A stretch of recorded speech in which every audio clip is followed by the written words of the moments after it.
Good evening, everyone, and welcome to tonight's edition of Beyond the Ordinary. Tonight, we have the amazing Carol Collins talking to us about wisdom of the teachers and what makes Carol qualified to talk about this subject.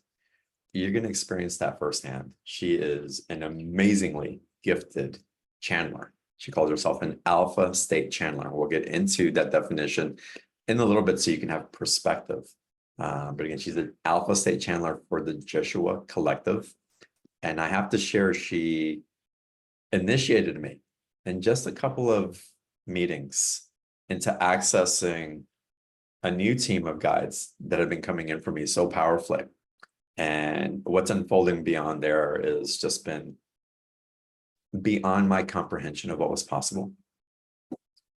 And again, to be led in such a way, it's the transformation and how life altering those new relationships are, or words cannot define. So again, Carol has brought that in, and I want to share that experience and so much more. Now, through her, Yeshua teaches the essential material, collective consciousness manifesting with ease, health, and wellness through natural healing and intuitive advancement, what they call the 4 pillars of learning.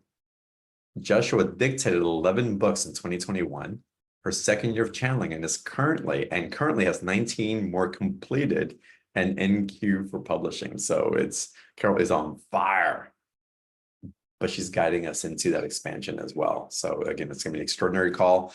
We're going to get into the wisdom of the teachers. We'll probably take some live Q&A. Y'all take advantage of this whole call, drop it into resonance with us. And with that, Carol, welcome back to BTO. Hi, I'm so excited. And yeah, I just want to say, you have a quieted mind. And that's what the teachers said, before we started our one-on-one sessions.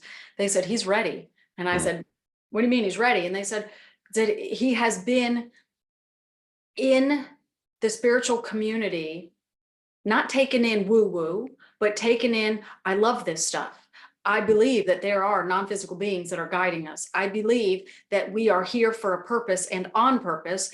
And I'm a seeker. I'm a seeker. I'm a seeker of knowledge. I'm a seeker of knowledge. And when people do that, and when people really feel not drawn to rituals, but drawn to, I want the truth about why we're here in a happy way, not an antagonistic way, but a happy way, the subconscious mind opens up to conversation, and that's what happened to you. So I just tell everybody, channel beginner, you have it, you have it.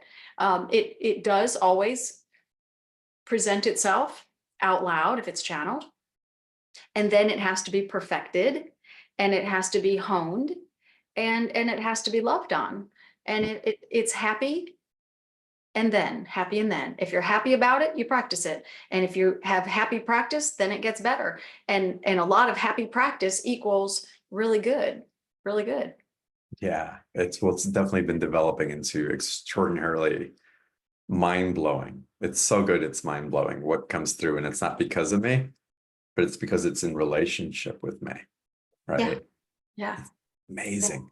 Way of life makes a difference. That's true though. Way of life makes a difference. The quiet, gentle, happy life, pleased with all things, not negative things, but go for a drive and you love it. Go for a drive and you're in traffic, find a reason to love it. Stay at home, find a reason to love it. Be with friends, find a reason to love it. There's a reason in every moment of every day. There's a reason to be happy. It's because when you're happy, you can receive intuition. And if you're someone that really, really enjoys mediumship, then your non-physical team will start training the subconscious mind to be able to do it. It's not automatic. It's something that the teachers, what they say is they are training a new generation of channelers, specifically channelers, but clairvoyant mediums along the way as well. What they're hoping to create is a new platform. They say, we love technology. This is what they told me not that long ago. Carol, we love technology and we want you to use it. And it's kind of funny because I said, I do use it every day. What are you getting at? What do you have in mind? And they said, we want to create channeled mediums who are interested in doing readings. so that we can provide our guidance and pull back from psychic, pull back from images, and let's get down to two-way dialogue conversation in the way that channeled allows. They said there's so much guidance that we can give when it's verbal. And in the alpha state, and this is what, thank you for mentioning that. Alpha state, when you think of the states of the mind, beta, alpha, theta, and then it gets deeper, the deep alpha and the theta channelers, they're unaware of the conversation. Think of Edgar Cayce. He was deep alpha, almost theta, and he remembered none of the conversations. He was out. I remember all of it for about 2 hours. This video call, I'll have to re-listen to it to remember the details because it passes through. But I'm awake and I'm aware of the conversation. I get to experience the conversation as you do. I get to experience the feedback as it's coming in. And I also get to use it in my own day-to-day life to get my own guidance and to ask questions. And I'm a seeker. If you were here in my living room on any Saturday afternoon, you would see me with a notebook or a series of notebooks because they're all labeled. And I just say, well, these are the questions that I've had on my mind this week. And we go down through. Tell me a little bit more about this. Tell me about this. Tell me about this. And, I've gotten so many detailed conversations about my favorite topic right now is all about natural healing. Mm. And when I started asking questions about natural healing, I was thinking about medicinal things like plants and what kind of things to eat and, how to more of a holistic perspective. Well, now I know everything about the color spectrum and what the color spectrum actually does for our human form and our chakras. Human form and chakras are different. And they've gone into, what the difference between light, vibrance, and the neutrals, and the blacks and the whites, and what they're talking about. They're talking about skin color on people, skin color on animals, skin color on fish and birds. It has a healing Sumari quantity to it. And then you also have the trees and the flowers and the sky. They said everything. Every once in a while, you'll hear, channelers all over the world, and their team of guides always say something like, you have everything you need. You have everything you need. And I started thinking about that statement. Well, what does that mean? We have everything we need, because there's a lot of things that we're feeling depleted. We're feeling resource wise and things like that. And they said, no.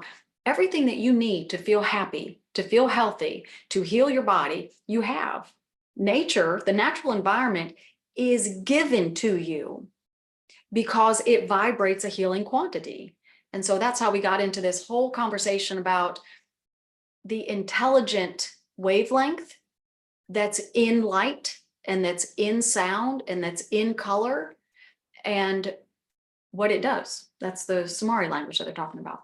Wow. We'll get into Sumari languaging a little bit later. It's part of your special offer, which is exciting as well. One thing that you mentioned, and I think it's important to address, because you mentioned going beyond the psychic and into channeling. What's the difference between the two, and why is the encouragement into the channel and not the psychic? Okay. I'll explain this, although the teachers might do it as well. So when they identified the material that they wanted to teach through me, they called it the essential material, the 4 pillars of learning. Pillar 1, non-physical life and physical life, and why we have both. Pillar 2 is your thoughts create your reality. It's the law of attraction conversation. Pillar 3 is how to partner with your guide and do things that will heal your mindset and your body. And then pillar 4 is bringing forth your ability to have conversations with anybody on the other side. They said learning pillar 1, 2, and 3 will cause pillar 4 to come about. So that makes me very interested in pillar 1, 2, and 3, so that 4 can come about, obviously. And so what they describe is that pillar 2, law of attraction, your thoughts create your reality. That's psychic nature. Your psychic nature goes out and finds information and brings it back. Your psychic, they call it psychic jaunts or jumps. Your psychic jaunts go out and find a great parking spot And then if you also have good timing, you'll have it. Your psychic nature can tune into people and can tune into situations, can tune into environments, and then bring back experiences for you to then go and do. But psychic nature can also go backwards, and then we have situations that we can't get over. So they say the psychic ability is meant for manifesting, and clairvoyant and channeled intuition, clairvoyant and channeled, is meant for having conversations with those on the other side. And so we explore that a lot in the unfoldment classes. Is what is psychic? How do you do it? What is it used for? It's great for finding lost things or lost people, for decision making, if you're happy about the entire subject, and also for creating your future, for manifesting. It's used for manifesting. Clairvoyant is conversation from your non-physical team that presents itself as a thought. And channeled is a conversation with your non-physical team that presents itself as spoken word. And clairvoyant people are not always channeled, but channeled people are always clairvoyant. And the way they describe it is everyone has intuition. It increases to clairvoyant ability and then increases to channeled. So channeled is that pinnacle ability because it's verbal and it's out loud, and they get to explain themselves and describe things when it's good. But it's like any other method of communicating or any other, I'll say any other job. There's mastery to it. It's good to have it, but it's good to know that it's accurate, and accuracy takes some training. Yeah. It takes some training, and it has a lot to do with not just ego, because people think, oh, if you're bringing your ego into it, maybe you're not getting information, but it goes deeper than that. It really goes into also what's carried in the subconscious and how we can attune more directly with the understanding of how it operates. And I'd love it if you talk a little bit more about that, because that's such a beautiful foundation for understanding. If you read any of the books that the teachers have written, they have a beautiful habit of adding all of the different descriptions so that they lay everything on the table, and so you can understand it. So the egoic self, the inner being, the inner child, the prana, chi, kundalini, soul essence, my inner being, all of those descriptions, subconscious mind, the submind, the egoic self, those are all what they're all the same thing. They're all the same thing. That is the subconscious mind. The subconscious mind is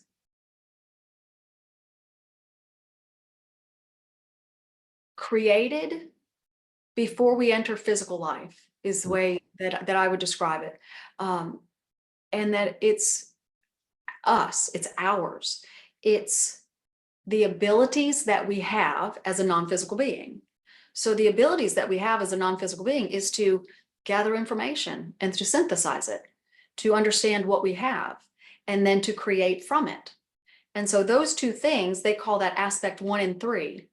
And aspect 1 and 3 is law of attraction. You gather information and you create with it. Whatever you gather, you create with it. Now so that's aspect 1 and 3. Aspect 2, they say that one is dormant. It's an ability that is built into human physical life, but it's not used unless you have an interest in mediumship.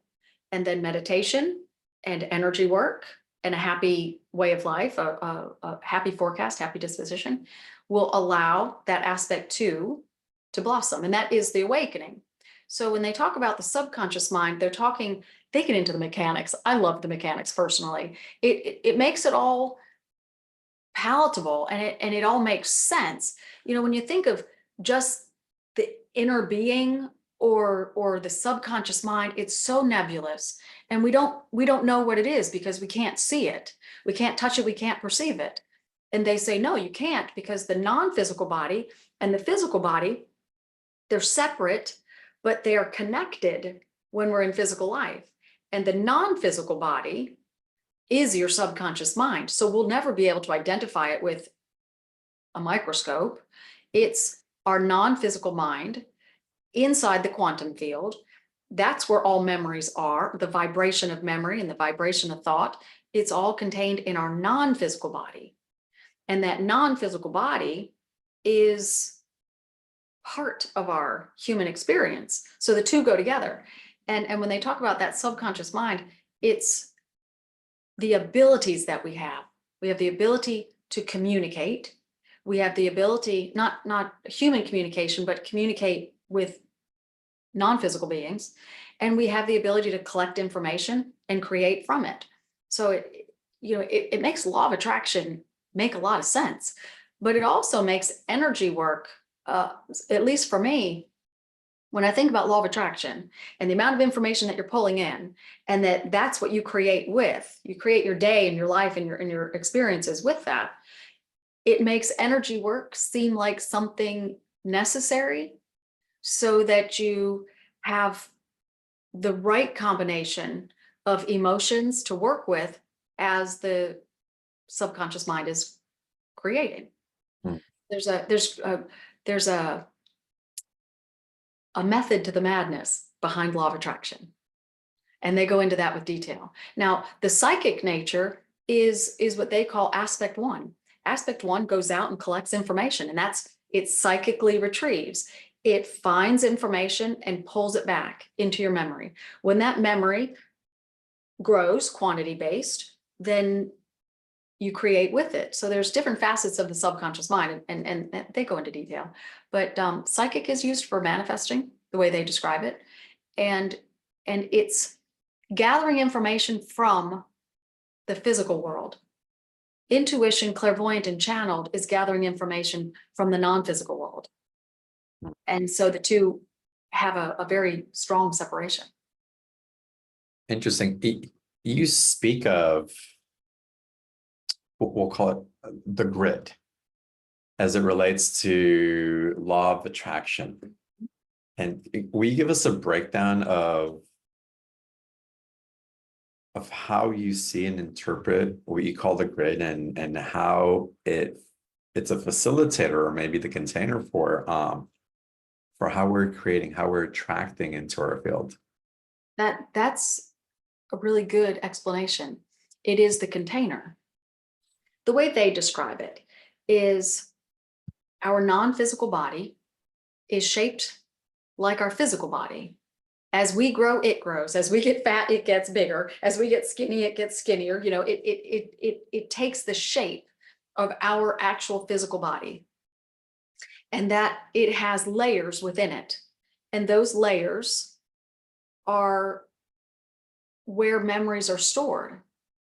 So when we talk about the grid is a structure, it's a housing mechanism to hold human thought. So the non-physical body transcends from the physical plane to the non-physical plane. Our body stays here, our non-physical body does not. And so, it really starts to make sense once you start thinking about the mechanics. If our memories were housed in our physical body and our physical body stays here, how do our memories get to the other side?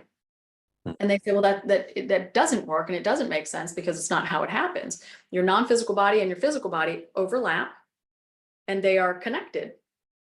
And when they're connected, you're a human being. And the moment of disconnection is the actual moment point of death. And that non-physical body transcends from the physical to the non-physical, and then you examine it. They talk about the grid is your personal Akashic record. And that's enlightening as well. But that makes sense too. If all of your memories, all of your human physical experiences, and everything that you have participated in is all housed within that non-physical mind that they call the grid, when that transcends, then that is what we examine. That's what we analyze and take a look at. And it just, personally, it makes the whole existential genre, it just makes me relax with it all, because the way they describe it, it's it's mainstream plain language so that we can understand it more fully. But the reason is, remember, that's a pillar one subject. Who are non-physical beings and who are physical beings, and why do we both exist? And that, coupled with law of attraction, thoughts create your reality. How do we create life? And then also how to partner with your non-physical team to self-heal. When you understand what your non-physical life is like, then you're no longer fear who you're communicating with as a medium. And when you understand that happy begets happy, and that's the proper way of thinking and behaving, well, that helps comprehension. And then when you do energy work to remove the excess negative energy, you're just cleaning up the grid. And when you clean up the grid, then clairvoyant ability, intuition, and channeled, it's easier, it's cleaner, it's accurate. And the content that they're able to teach through you becomes extraordinary. I love it. And you've pretty much answered my next question, but I want to ask it because I know you're going to present it in a different context as well, because this is so important. And I want to get a deeper resonance with it. I have an understanding of it, but there's a deeper acceptance and from there, a greater opening for me personally as well. Why are these structures or these foundations so important? Why is it so important for me to understand that to go to this, I get to this, then I get to this? Why can't I just be, but I'm just opening up to love and I'm surrendering and channels coming in and amazing and that feels so good and I have it, right?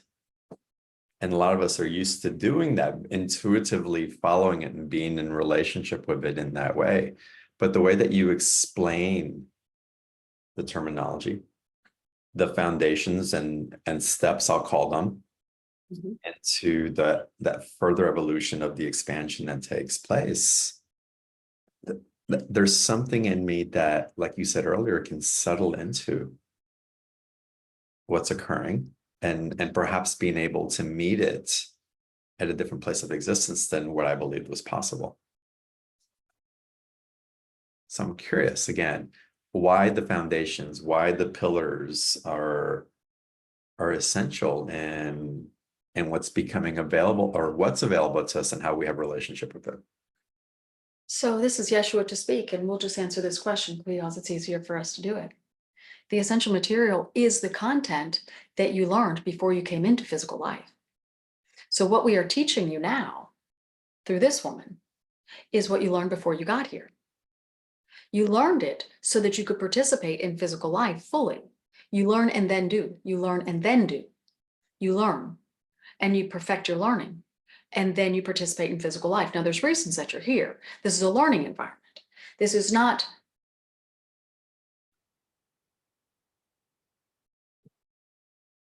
playground for playground's sake. It is a learning environment where you get to play with ideas and people and the environment and other genres of beings. And also things like past lives. Because every thought that has ever been thought is still available here in the world to some degree, An old soul, someone that has participated in this specific platform many, many times, they can tune into memories that are further in your history. A young one who has not participated in this platform very much, they can't go backwards in time and tune into memories very far.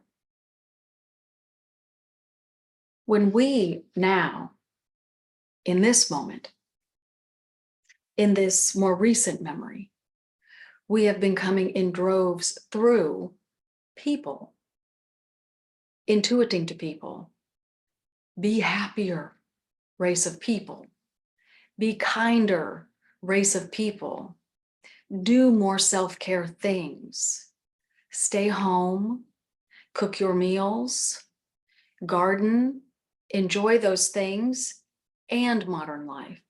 Blend the old and the new. Now, in more recent, channeled teaching specifically, is what law of attraction is. And law of attraction is, you get what you think about. And what you think about a lot, you get faster. And so if you have happy thoughts on subjects that you are wanting, great. But if you have unhappy emotions on subjects that you're wanting, well, that's not so great, is it? Because then you have delay. You have major delay, and you might even have zero manifesting of what you're wanting. So we talk about that as pillar 2. Because when you're here in the physical world, you are manifesting your life second by second by second by second. Every hair on your head has been manifested. Every hair that falls out of your head has been manifested. But why? But why? Emotions are the culprit. If you have a wrinkle, you have too much worry. If you have a wrinkle on the left, you have thoughts of worry. If you have a wrinkle on the right, you have the emotion of worry, so dense that it has transcended from your thoughts through your behaviors, through layers of behaviors, and into your physical body. But the same goes for everything. It could be what you look like, how tall you are, the shape of your hands, what you say and how you say it, whether you look down, whether you shake hands with a firm grip, or whether you don't, whether you hug with a pat or you hug like a bear. It's everything. But it's also what you choose to wear, how you sit, where you sit, when you sit, why you sit, with whom you sit, what you watch. And the same goes for everything. What's in your refrigerator? What's in your closet? Is your closet a mess? Is it not a mess? Are things straight and neat and orderly? Are you OCD-like? Are you friendly? Are you happy? Are you generous? Are you conceited? Are you obnoxious? Are you withdrawn? Are you a show-off? Are you confident? And being a show-off and confident are not the same thing. Everything begins and ends with emotions. Emotions contaminate the grid. So let's just call the grid your container of memories.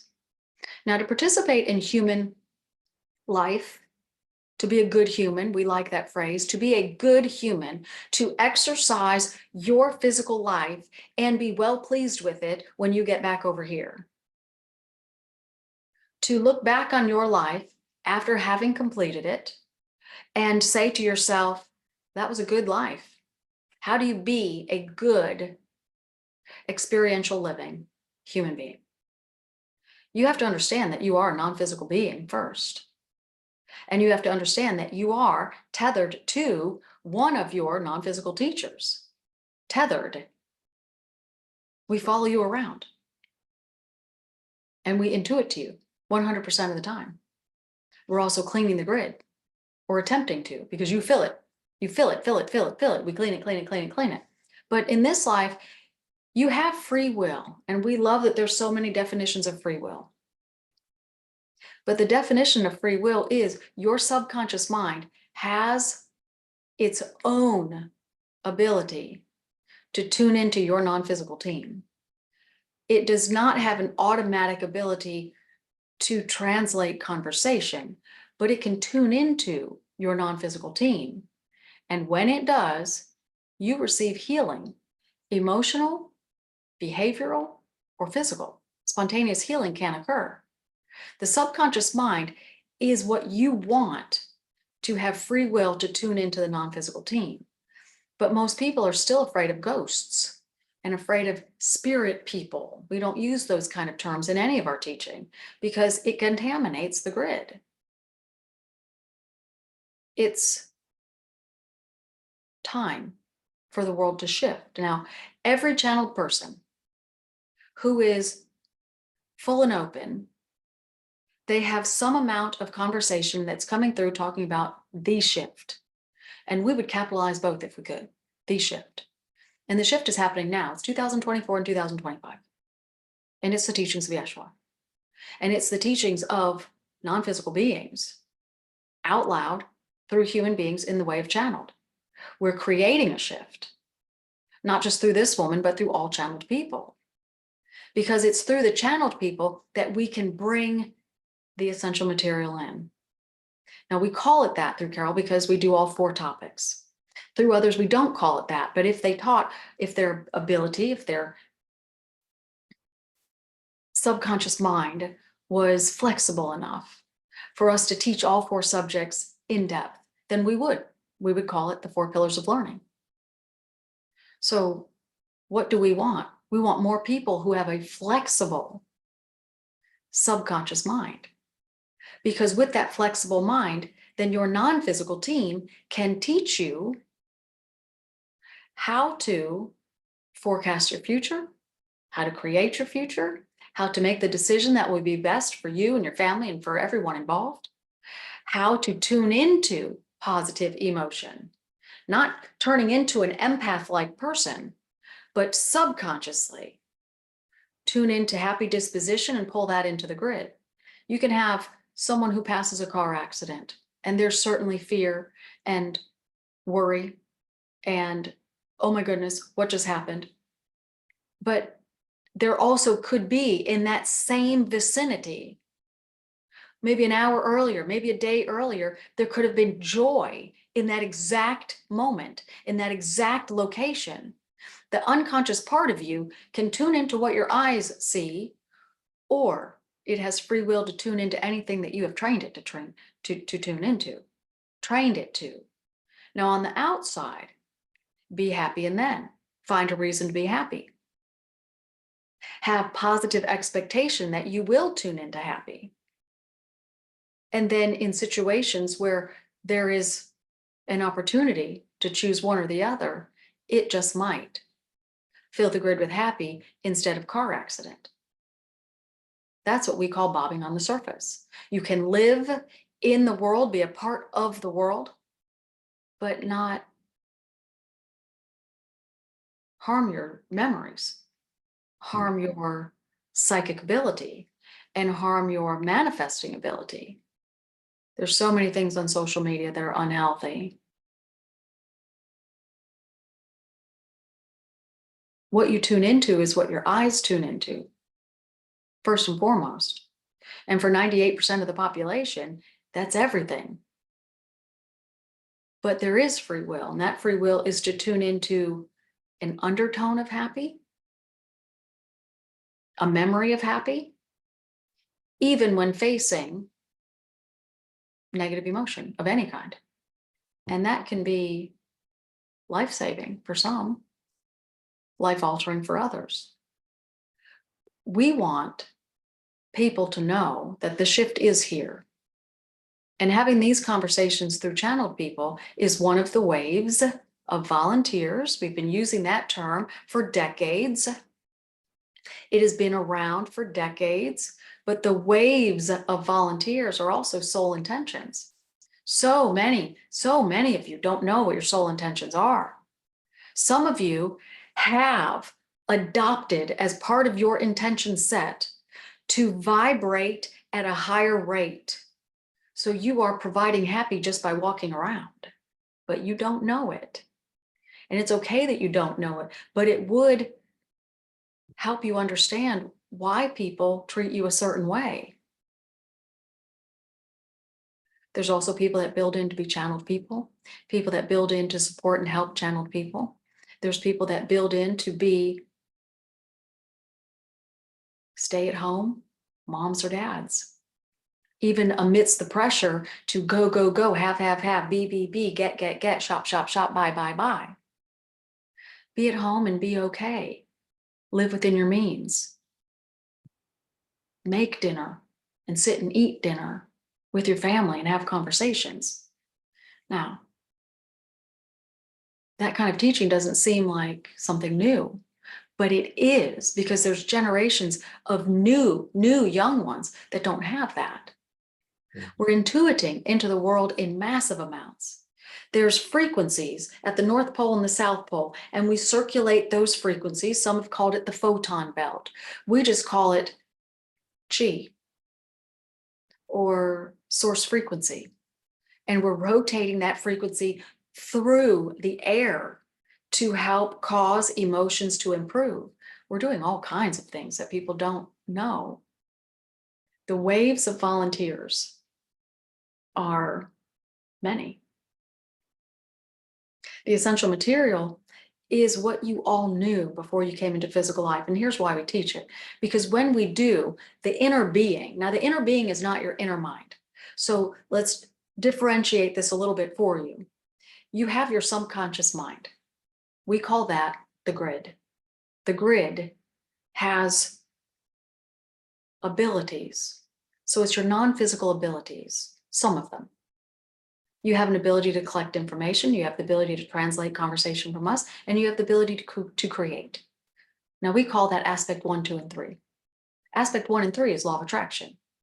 Aspect 2, when it blossoms, is mediumship.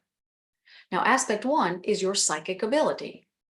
Psychic ability is aspect 1. Mediumship is aspect 2. Those are not the same aspect, because your aspect 1 stays here in the physical world. Your aspect 2 receives conversation from the non-physical place. That's a big deal. It's a big deal. There are thousands upon thousands upon thousands of people receiving readings every single day. Most of them are psychic readings.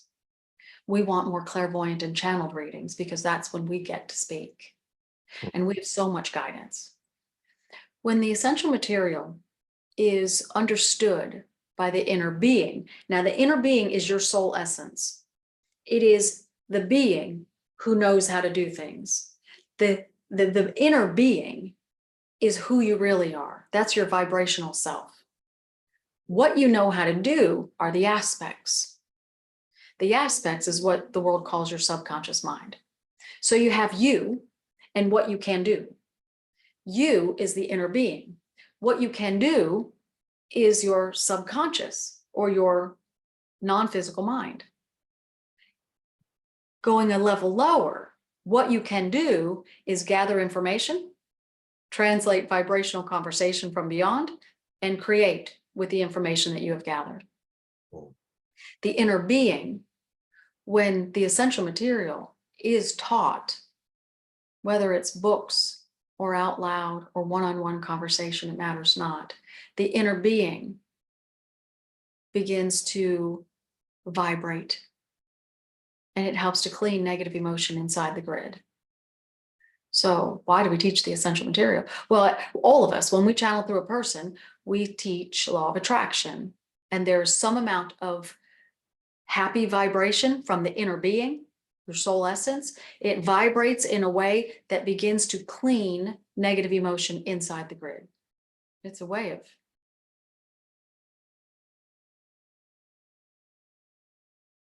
manifesting what you want faster. The essential material is 4 pillars, and they align to 4 of your chakras. Those 4 chakras are not needing the essential material. That information is woven into the chakras.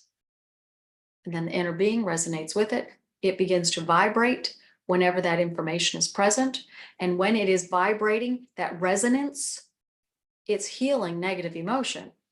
So it's energy work. So we are pleased to create videos, self-paced courses, one-on-one conversations, workshops, here and there and everywhere. Books aplenty, so that the inner being staves off negative emotion to help all of you. You have a world out there that is oh so big, and you're investigating it from all corners of the globe. And the unconscious part of you is gathering information into the grid in mass quantities, which means every thought, and every thought is 2 subjects, the topic and at least 1 emotion. So you have massive amounts of emotions in the grid, but you don't know what they are. You can look about and you can identify, well, this person is friendly. I generally have friendly people. I think I generally have friendly people, or actually, I'm not sure. So everybody has massive amounts of I don't know, and I'm not sure, and what if, and all of those age the physical body in different ways.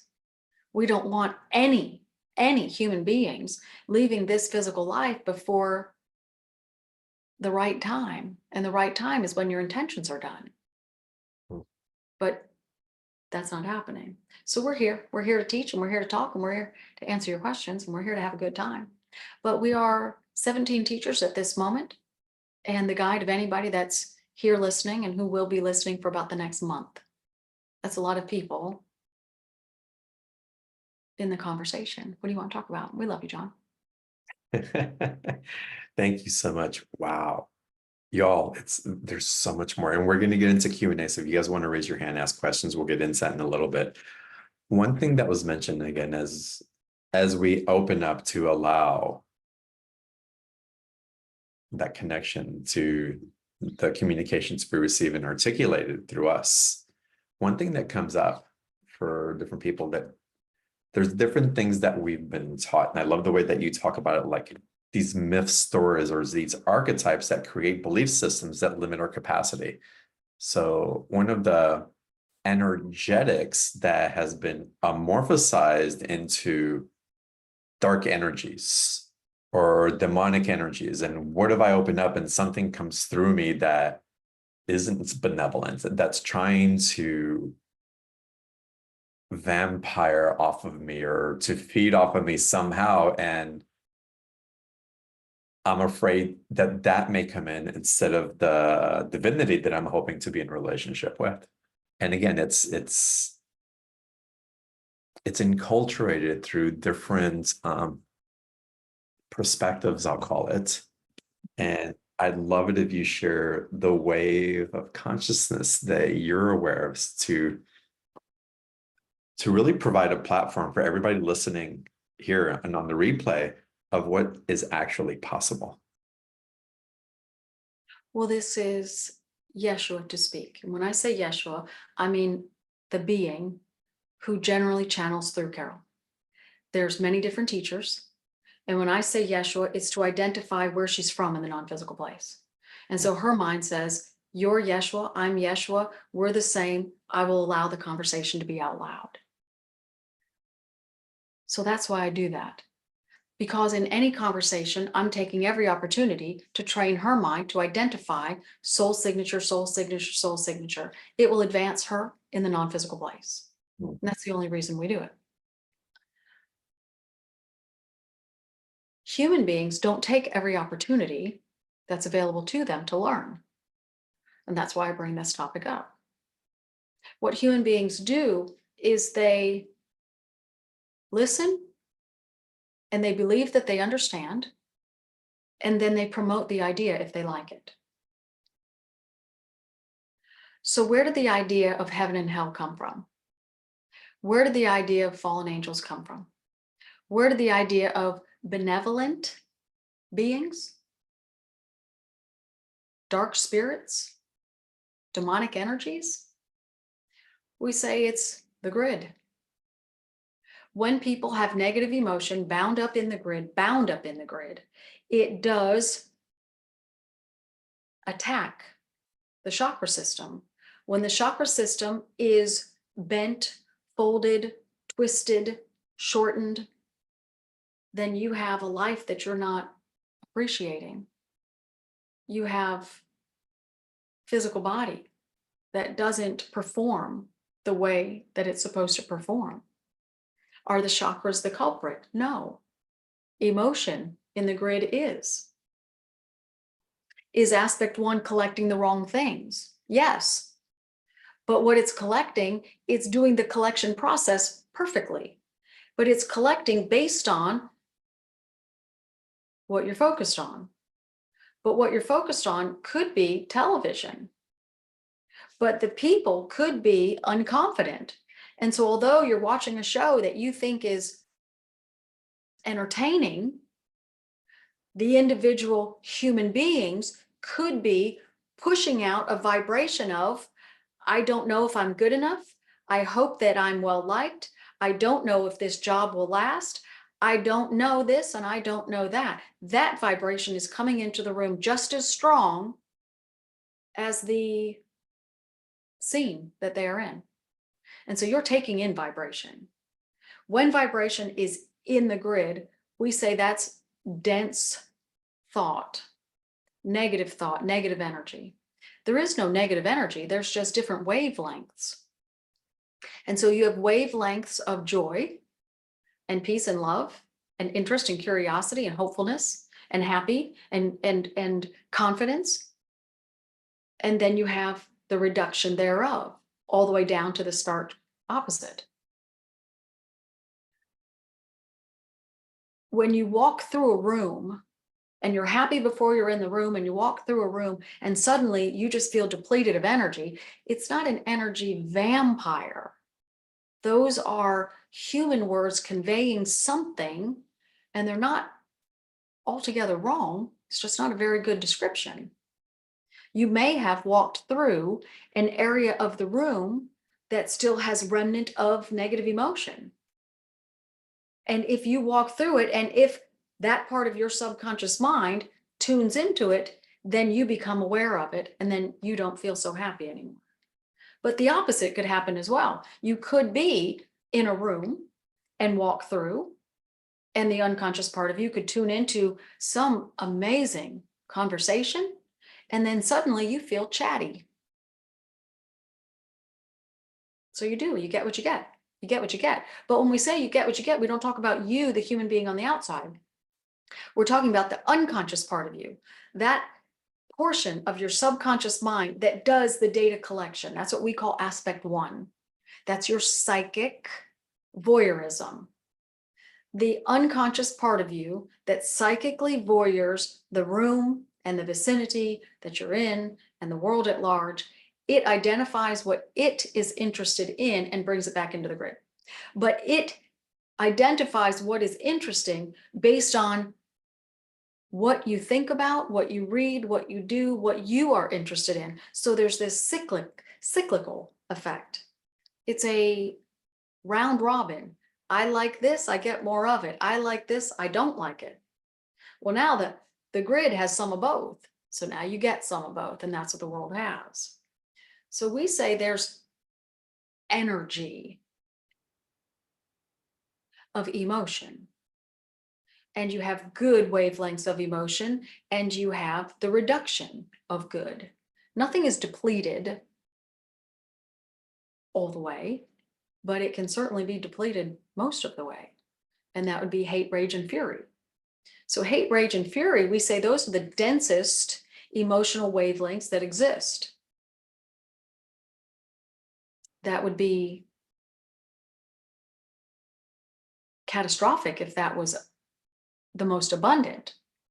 And it's good for the human race that it's not the most abundant, nor would we allow it to be the most abundant, because we do participate in this physical world. We maintain it and we participate in it. We use it. We're the teachers of soul beings who come here to learn something. This is a learning environment, and we maintain the energies. And you do have good, bad, and indifferent, because here you get to learn how to discern what your preference is. And we want every soul being in physical form to prefer guidance, so that we can guide you. And there's reasons for that in the non-physical place. But in a more practical way for you as a human being, we want you to be happy so that you manifest lives that you enjoy. Because when you manifest lives that you enjoy, then we can guide you using intuition to get some soul things done. And it could be any number of things that you're hoping to accomplish. But if you can't hear your non-physical team, and we don't mean verbally, because that's an aspect 2, that's a translation capability. Intuition is not translation. It's just simply instruction set sent to you. And if you receive it and if you acknowledge it, then it magically happens. So we say intuition is like magic. If you acknowledge it, then something beautiful happens. If you don't acknowledge it, then it's a missed opportunity for something beautiful to happen. But we guide you. We guide you, guide you, guide you. But intuition is nonverbal. And so that's why we're creating this new generation of mediums, so that we can guide you verbally. Because you learn using words. And so wouldn't it be nice to just hear what we have to say using words? We think so. I think so as well. What's the correlation between what Carol's sharing in Sumari healing and what you're speaking into right now? Sumari is a language, and this is James to speak, so I'm Carol's guide. So this is how it works. We speak a language. We are beings. We have bodies, and we do stand on the ground, and we do choose what form we're going to take. And there's many things that people don't understand about non-physical life. But we talk to each other in different ways. We certainly can write, we can speak out loud, but generally we send thoughts. We send a vibration. We weave together what our thought is, and then we put it in something, and then we send it. We project our thought, but we project the entire thought, and we also send advance notice that a thought is coming. So if you wanted to talk to your best friend, you would pick up the telephone and you would call them and the phone would ring. That's the advance notice. We send advance notice. I have a message that I'm sending you. And then that person simply tunes into my wavelength and then they receive the message. There's many different ways that we communicate, but we don't communicate in any of the languages that you use in your physical life. We don't. And so the translation is needed. So we send a wavelength of intelligent conversation, and one component of your subconscious mind receives it, hands it to another component that translates it, and then hands it to a third component that offers it to your physical human form. But all of those have to work in concert. So if one receives, but 2 and 3 don't feel like doing their job, then you on the outside never hear what we have to say. If 3 is at the ready, but 1 doesn't receive anything, then 2 doesn't have anything to do, and you still don't hear anything we have to say. So all 3 have to be in concert. They have to be in alignment with each other. So we teach that, but we teach that it is a learning event while you're here. When we speak Sumari, there's no translation. Sumari is a language that is spoken by all people in the non-physical place, but it's a language that separates energies. So we have many things to teach you. There's language that brings energy together to create things. There's language that brings energy together to separate things. Let's say you have some person, human being person, and they have a thought of what they want to do in the next 48 hours, but it's riddled with negative emotion. They just have too much worry on their entire day. They're headed to a job interview and they're awfully anxious about it. If that person has awareness of what their non-physical team can do, that person could sit down in the moment of feeling anxious and just pause their thought and ask their non-physical team to uncreate the negative emotion and then bring peace back into it. It causes anxiety to come down to nothing. Sumari is a language that is channeled. It does not get translated into any kind of language spoken in the world today. It is intact all the way through. What that does is it targets the cells of the body, it targets the chakras, the ribbons of the chakras, and it targets negative emotion inside the grid, all 3.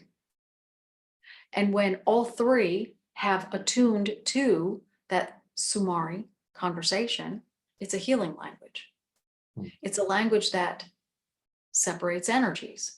And what you use it for as human beings, or what we use it for you, is to separate negative emotion from a subject, and then we cleanse the negative emotion and then bring peace back to the subject. And that way you have a happier thought and a happier day. Sumari is a healing language, but you have to be introduced to what it is. Otherwise, it sounds like syllables and repetition of syllables. Now, there's many layers. We call it layers, capital L. There's tone, and there's emphasis, and there's whistling, and there's clicking, and there's breath work, and there's syllables, and there's high pitch, and there's low tones, and there is whisper, and there is speed, fast, and very slow.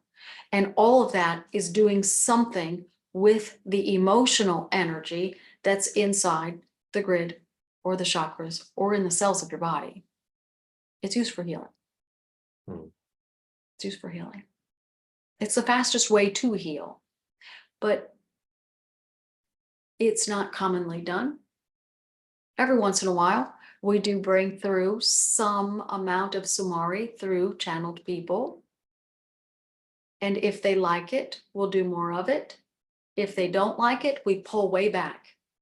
The reason we pull way back is because aspect 1 needs to stay in alignment to be able to receive our conversation. And if you don't like what you're receiving from us, we pause immediately. We immediately pause. Carol loves it.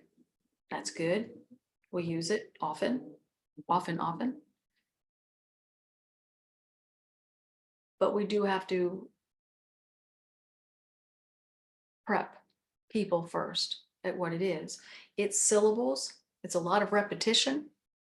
There is a layer of melody. So some people call it Sumari singing. We don't call it Sumari singing. Melody itself is an entire sentence if you were to know it in this non-physical place. Every layer is a different kind of sentence. It doesn't work that way necessarily where you are, but almost.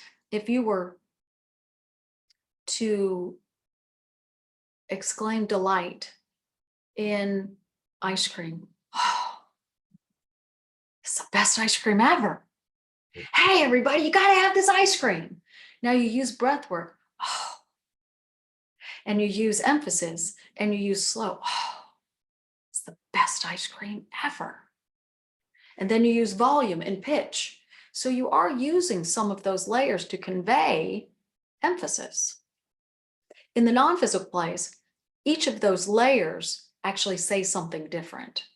So breath work is a different kind of sentence, and pitch is a different kind of sentence. Melody is a different kind of sentence. Speed is a different kind of sentence. And so there's also different kinds of sounds. And so the human being has to be okay with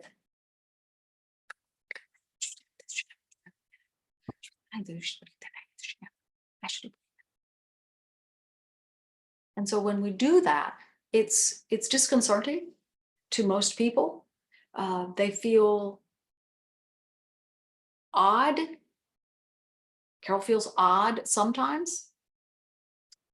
We bring in different layers frequently so that she has more experience doing it, so that her unconscious being lays flat and does not pull back from wanting it. It is the fastest way to heal if you are aligned to it. It's a wonderful thing to be able to offer to the world. We love it. Mm. Well, thank you for offering it. And before I get into live callers, and I want to get into some live calls in a little bit. Part of the special offer that Carol's put together for all of us includes the introductory manual to Sumari healing. There's a live course. There's a transmission, I'll call it that for now. Y'all have to participate in this. It's click on the link that's in the chat box, y'all, or click on the link underneath your video, whether you're watching on the replay or live, or open up a new browser and go to beyondtheordinaryshow.com/marketplace. You'll find Carol's special offer on there as well. Click on that. And Carol, would you guide everybody through what they're going to be receiving through this spectacular special offer for only $97? Yes. This is James to speak. We will do this for her. There are two things that go together, and there's one thing that you will need to register for. So the manual is multi-page document for you to read, Now we guide you to one of the pages that has 3 orange cards and they're tilted to the right. That is what Sumari looks like in the non-physical place. It's always on orange and it's always black objects. That's language. Now we guide you to read the manual cover to cover quickly. Scan the pages and then put it aside for a day. And then read it in a pace that you would normally read. So that's different for each of you. And then put it away for a day. And then come back and read it a third time and savor each word. Read it slowly and savor each word. You will draw into the subconscious, into the grid, an awakening to appreciate Sumari. What that will do for you is when you listen to the audio, it will open you up to general wellness. That means emotional balancing from the core of who you are outward. So the manual, it's not very long, but it has everything in it that we want you to know. We do want you to read it in that way, 3 times a day apart. And then listen to the audio. Once a day is good. One time, we say, thank you so much. We love that you have interest in us. But once a day is good. 15 minutes, it will change your life if you listen to it consistently. It's general wellness of the emotions. Now, the second one is a 2-hour workshop. It's Q&A. You get to ask us anything you want. When you register, you need to sign in and then put your questions in. 2, 3 questions are fine. Submit your questions with your registration, and then we do select the questions. It's non-stop. Answer a question, answer a question, answer a question, answer a question. And we do say it's 2 hours-ish. It's never less than, but sometimes it does go over. And so there's an opportunity to have a conversation with us. We like these special packages, just so you know, John. We love to be able to offer them. And again, I have benefited so much from my time with you and Yeshua and Carol. And Carol's showing up as the flashlight illuminating. Is like, look, this is what's available. This is the path that you have access to. And then choosing to walk that path and what's come out the other side. It's been, for me, so illuminating of something that I thought I was seeing clearly, or perhaps was foggy for me. And it's quite extraordinary how it's being shared, the invitation into a mastery that we have available within us, but also coming from a very innocent and humble approach of letting go and knowing that, for me, once the master knows, he knows that he doesn't know anything except that there's more to know. And that's so fun and exciting. And that's where that pleasure and joy really starts streaming for me in a new way, because that's playground territory for me. That's what for me fuels everything else, it seems like. Negative emotion will block your ability to do just what you said. Negative emotion is blocking manifesting.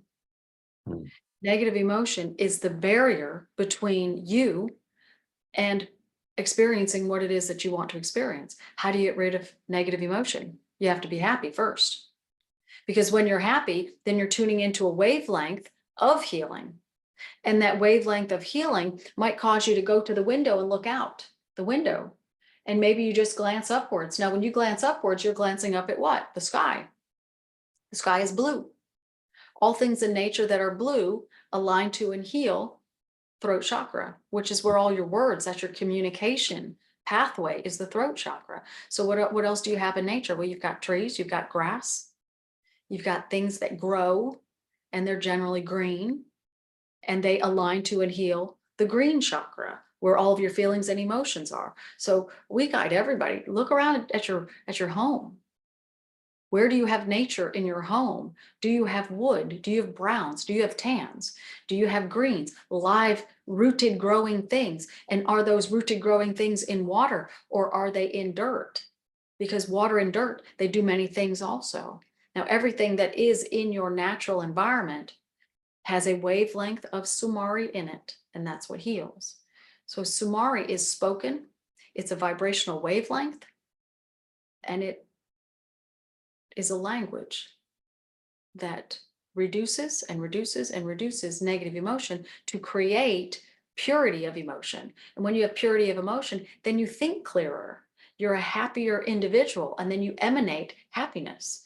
And you also manifest a life that you're wanting. So it's a good human construct. Win-win-win. Yes. Amazing. It's that Smart. golden means of creation. It's good for me. It's good for the person next to me. It's good for the world. And from that, the creations that are possible are just beyond perspective right now. Amazing. I'd love to take live callers now. And y'all, before I get into live callers and start choosing y'all, again, the special offer, it's only $97. This manual, I can't wait to dive into the manual and read it and reread it and go through it again. It's an attunement for me, I would call it. Y'all participate and go to the live class and just get the special offer. It's right there in the chat box. And also on beyondtheordinaryshow.com/marketplace. Look at Carol Collins, click on special offer, and it'll be right there for you. And with that, can we go ahead and take the live caller? Let's do that. All right, let's do it. Let's go to user 1605. Welcome to the call. If we can get you to unmute your microphone, please. All set, I think. Yeah. You're set. Yes, welcome. Hi, John. It's Veronica. And hi, Carol. Question is, I feel I have trouble hearing what my non-physical self would like for me to know. And so do you have any feedback on that? Is there something I'm missing that I should be hearing? All right. Well, this is Yeshua to speak. And so there's 5 of us in this conversation. So Veronica, we love you so much. And we just want to describe this. What you're really asking is, what does my guide want me to know? Your non-physical being is in the physical world with you. They are the non-physical component. And so as you're living life, so are they. And they are tuning into guidance from a non-physical perspective. So you, as the physical human being, what you're wanting is verbal conversation from the being that is guiding your non-physical self. That would be an easy thing to do for you. You've got good intuition. Intuition is the baseline for mediumship to surface. So what you're really, really asking is, how are you doing with your mediumship abilities? We say you're not there yet, but you're not far from it. What you could do, now we always say that mediumship requires meditation, silent meditation always, although the Sumari audio that is part of the package, you don't need it, but it certainly does help. Silent meditation for mediumship is always 3 to 12 minutes, minimum of 3, maximum of 12. Anything less or more than that, it aids general emotional wellness, but it doesn't open you up to or unleash the ability to communicate with your non-physical team. You need about 9 minutes, and that's at the upper range. So that's good. That's with no training. That's just living life the way you have and being in the age bracket that you are, because it does get easier with age. 9 minutes. Now, for you, earliest in the day is not easy. So once a day, as long as it's in the consistent time frame, is good. You will probably need some kind of a movement to help move thoughts out of your mind. We suggest the right shoulder, lifting it up and down very gently whenever a thought is present. As soon as the thought moves away, stop moving your shoulder. And when 12 minutes is over, then open your eyes, close them again, and simply breathe. And whatever you hear, whatever you see, whatever you feel on your physical body, write it down. And then take a pendulum and validate. And start with, is any of this accurate? Was any of this received? And then just put a smile face for the first month. Build up some motivation and some self-esteem. And then start going, well, I'm going to check the first sentence. Was the first sentence accurate? Yes or no? And work yourself into word by word, and you'll get pretty good at it. What you have is images. Your images are fairly clean, but you can't tell the difference between your own memory and an image being received. And so we would say once a month, just survey one day and make a notation of all the images that you're getting. And then use your pendulum again and see how many of them are received. It will not be 100%, but it will be a good amount. The images we think are your strongest. So as far as what does your non-physical guide want you to know? Well, that sums it up pretty well. They would like you to sleep on your left-hand side more often. The right-hand side gets sore. That'll help you wake up with a little bit less tension. And they'd also like you to be outdoors a little bit more than you are. Not for long periods of time, but at least once a day. The air has a healing quality, and you don't like to walk outside very much. So just go outside and get the fresh air, walk around a little bit, and then go back in. You're a little bit isolated, a little too isolated for where you are at this point in life. So baby steps, and try to push yourself to be outside a little more and a little more. 30 minutes a day would be good, in increments, and eventually all at once. So if you could set yourself on a path for August, September, October, November, being able to be outdoors 15 to 20 minutes at a time, that would be good. But you get overheated awfully quick. So just take it in small amounts, but also take a little bit of water with you and cool yourself down. You've got some stale energy that's slowing the joints down. And so a little bit of circulation would help you with that. Good question. Thank you, Corey. Thank you. Thank you for coming on. And Yes. I will suggest to you a question. What will you do with this information? Come back and listen to the replay. Yes. And I felt your question in earnest. Now let's put it into action, these steps that have been given to you. And be curious as to what evolves as you show up in this curiosity. There'll be significant shifts, that I know. How you experience them and how you interpret them, that's up to you, but it makes me happy thinking about it. Yeah. Thanks for coming on. Blessings to you. Thank you, John. So wonderful. Thank you. Okay, y'all, let's continue. Renee, let's go to you. Welcome to the call. Hi there. Thank you. This is kind of bold of me today. So can you hear me okay? Boldness. We can hear you great. Welcome, yes. Okay, I missed the first 20 minutes, so I will have to listen on the replay for that part. But I wanted to, I thought that how do I want to ask this?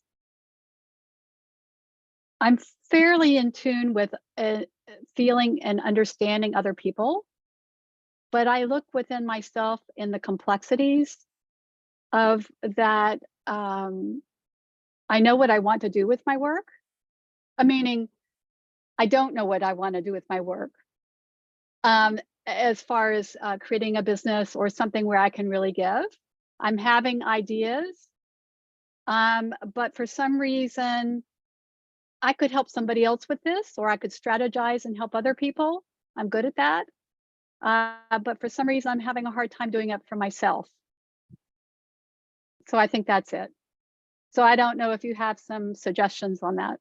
Thank you. And then I'll listen at the beginning later after on the replay. All right. There's a few different things that we could talk about here. We could help you with indecision. We could help you with self-confidence. We could help you with breathing a little bit of love into what you like to do. We could help you push back on helping other people so you could focus a little bit more on yourself. Which one of those seem the right one for you today at this moment in time? I've worked on my confidence, so I don't think that's an issue. I know that there are various things that I want to do and bring in the world, and I'm usually very strategic, although I am highly intuitive, so I kind of go by intuitive. But the answer to the question is I don't know, which is not very helpful because that's indecision. Anyway, So let's but start. So let's start there. yeah, I think indecision for what takes priority first and what would be the best decision at this time. Your indecision stems from overwhelmment in general. And sometimes people have overwhelmment as a way of life, and so they don't feel overwhelmed. They don't feel the newness of being overwhelmed, and we think that that's you. What you have is a tendency to take on more than you can do, but you're so used to doing it that when you're not doing that, then you feel like something is wrong. We think that you need to investigate that a little bit. When someone is attempting to create, and it does not matter what you are creating. It could be a family, it could be a business, it could be a new routine. It needs nurturing. You're nurturing others, but not as much as you need to nurture yourself. Now, this seems like very general information, but we want you to just sit back and close your eyes for just a minute. So, when we talk about Sumari healing, we mean healing. And we mean going into one or more of the chakra layers and altering something on the inside. When it's altered fully on the inside, there is resonance on the outside. Now, it does not always happen as an immediate, but it will surface. And for you, it'll take about 2 days. Any of you, today, tomorrow, next week, whatever, replay, you're suffering from indecision because of overwhelmment, not sure where to go or what to do. This will work for you. In order to receive it, just simply sit back and close your eyes and then just allow the energies to fall into the inside portion of the chakra system, from the center of the throat chakra down to about the center of the solar plexus. That's where indecision is bound up. When it's released, you might feel like crying. You might feel a little vibration through the body. You might feel cold, or you might feel a muscle fiber release, and you might just exhale deeply. All of these things will surface.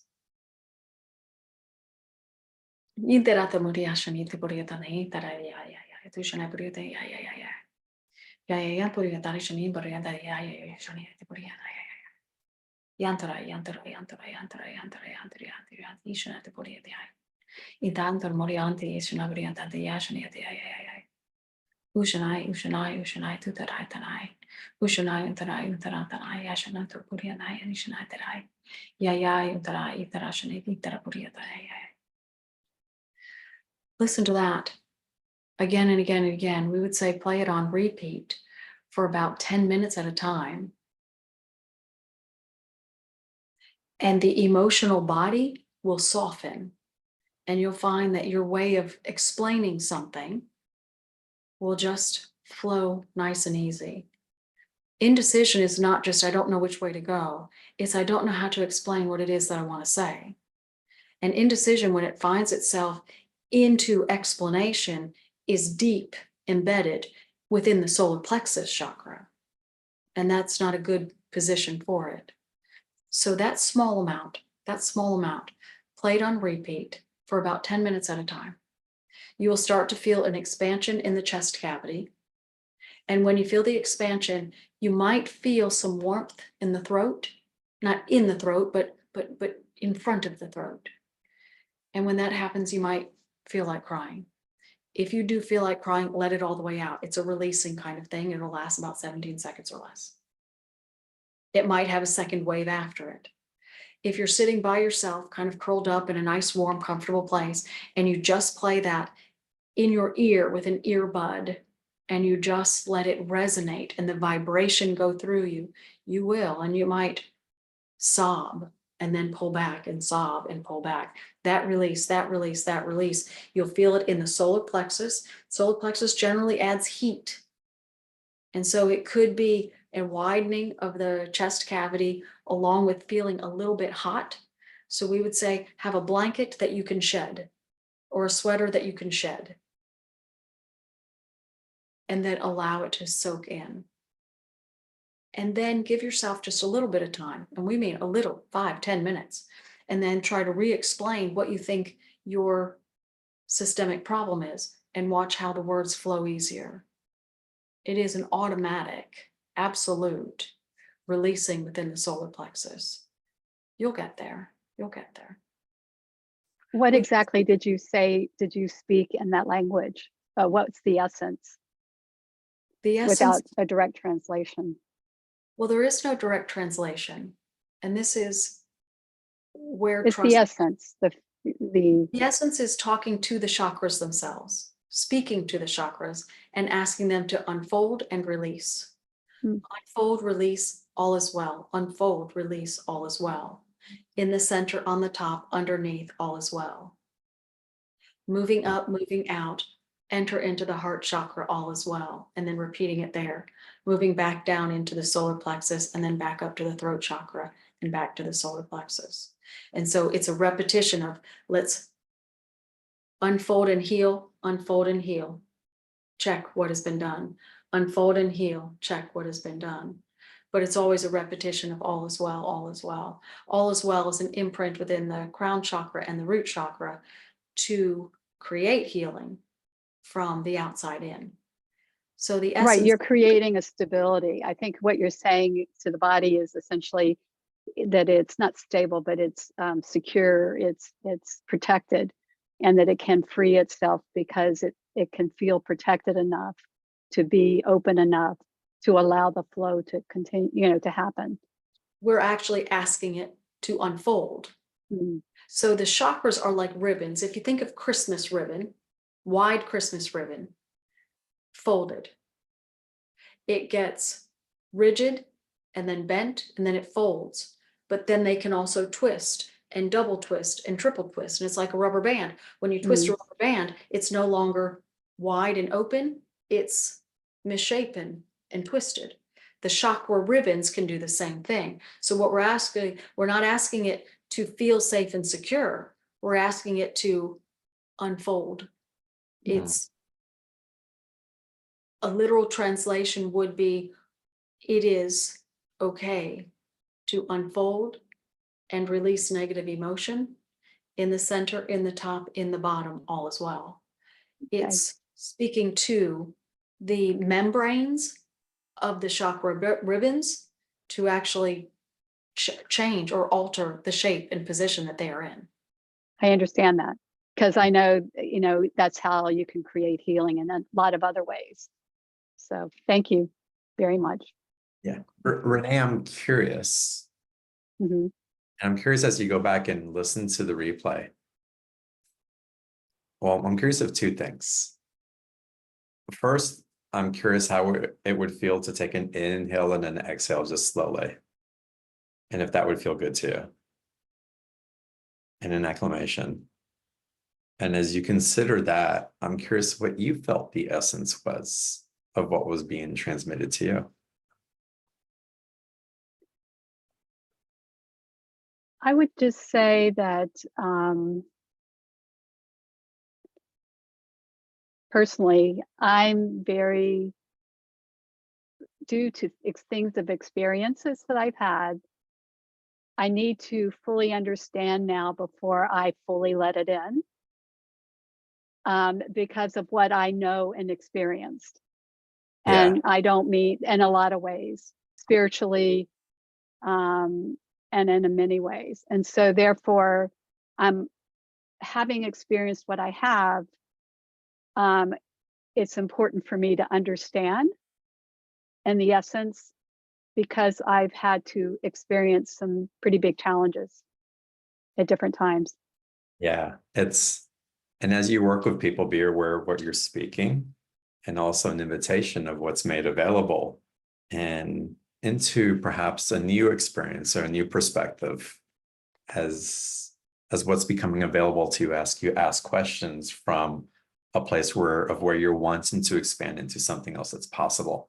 So come back and listen to the replay, and come back and listen to the Oh, I channel. will. I will. I Yeah, yeah. definitely will. And thank Yeah. you so much. I And had to to the come from invitation. where I was. I No, mean, don't- because Also, as I said, I missed the first 20 minutes. you So I should have. wanted to be respectful of No, of that I course. was clear. And well, we Carol, also want to say this with the solar plexus, and this is Yeshua to speak. There's seven beings that are part of this conversation. When the solar plexus has been affected, that means that something has been ingrained. It always starts within the throat chakra. Anything that has to do with words, what you think, what you say, what you hear, what you engage in, how you express yourself, that's in the blue, the throat chakra. When it moves down into the heart chakra, now you feel stagnant and stuck, and you have a lot of I don't knows or I'm not sures. When that advances to a certain amount, then it begins to affect the solar plexus. And Veronica, that's where yours is at this moment. So the opening of the solar plexus in the front, now in the front is good. If it was folded and twisted in the back, that would be very bad. That would mean that something has been there bothering you under the surface for quite a long time. So right now, it's the front that your guide is most concerned about. And so that means that healing can be done rather quickly, but you have to put yourself in the mode of, let me just listen and let the vibration resonate with the cells of my body and the membranes of the chakras, without thinking and without overthinking and without wondering too much. Give it an opportunity. We think that you will find it very pleasing. Thank you. Yeah, Thank you thank you very for much. great question, and thank you for facilitating that conversation. Y'all go deeper into the special offer. Again, this is amazing. It's amazing what's available to us through these teachings and this channelings, and I'm so glad. It just thrills me to be able to host Carol and the guides that are coming through in Yeshua and James and the seven, whatever's transmitting through Carol and in co-creation also. And I'm excited for y'all to participate in the manual,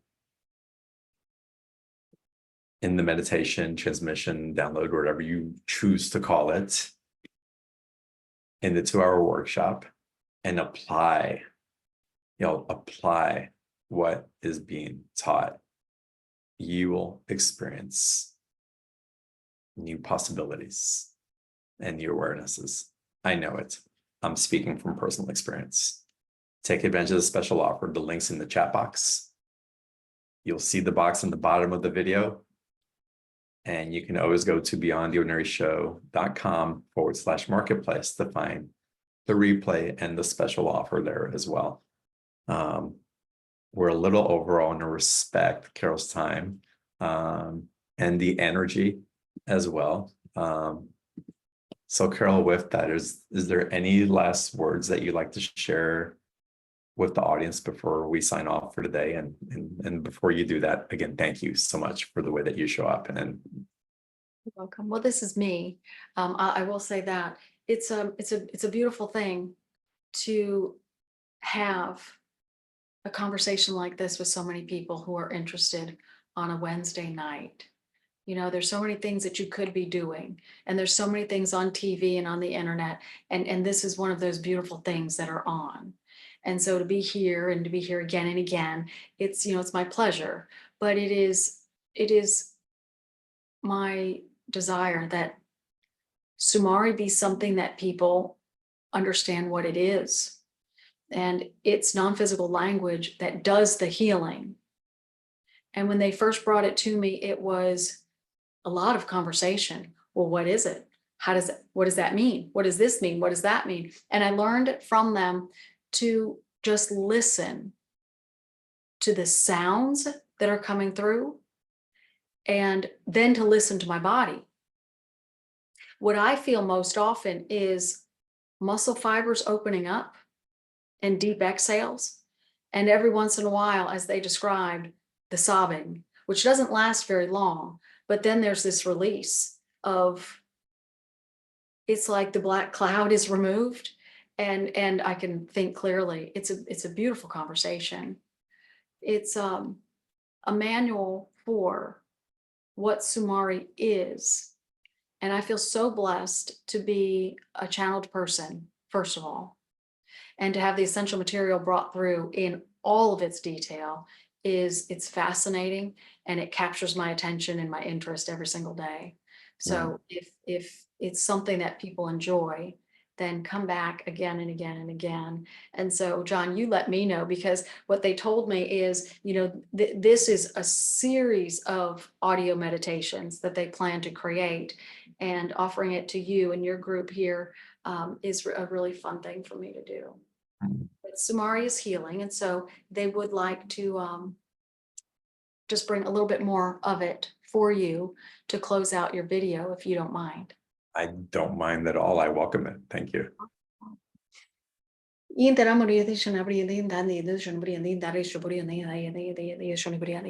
Down.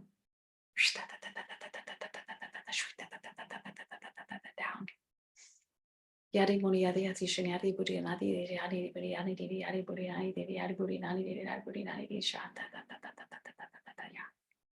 down. Rest.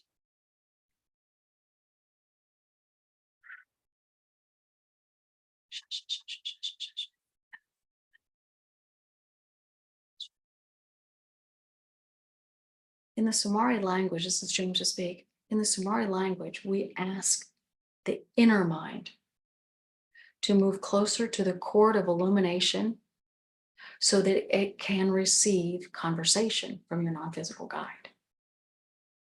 When we say down, we're asking that part of the subconscious mind to move closer to the cord of illumination. The cord of illumination is that conduit that provides conversation and healing. When we say rest, then that part of your subconscious mind is aware of where your guide is. It's aware, not a who. So we speak non-physical language, and then we speak physical language, so that you know where your mind is in the moment. When non-physical language is being spoken, we're drawing it near. When we ask it to move down, we're asking it to bring itself to the base of the cord of illumination. When we say rest, it has positioned itself nicely to receive some kind of healing.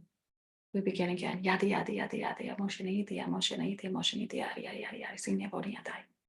Inta moti arasani ita motarasani motatsani teraya ushayadi. Shunti I, shunti A, shunti punti I, shunti I, shunti A, shunti punti I. Muntiante, muntiante, muntiante, muntiante, yadi yadi yadi yadi down. Down. Down.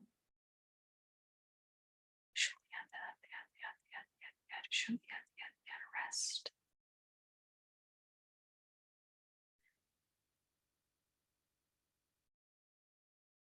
All is well. We like to just give you healing in addition to talking about it. We've appreciated the conversation. All is well. Thank you so much. Thank you.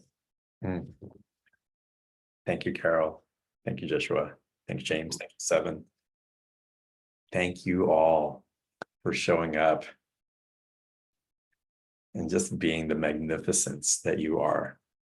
It's such an honor to be here with all of y'all and to be on this learning journey with you as well, all of us together. Bowing to each of you in namaste.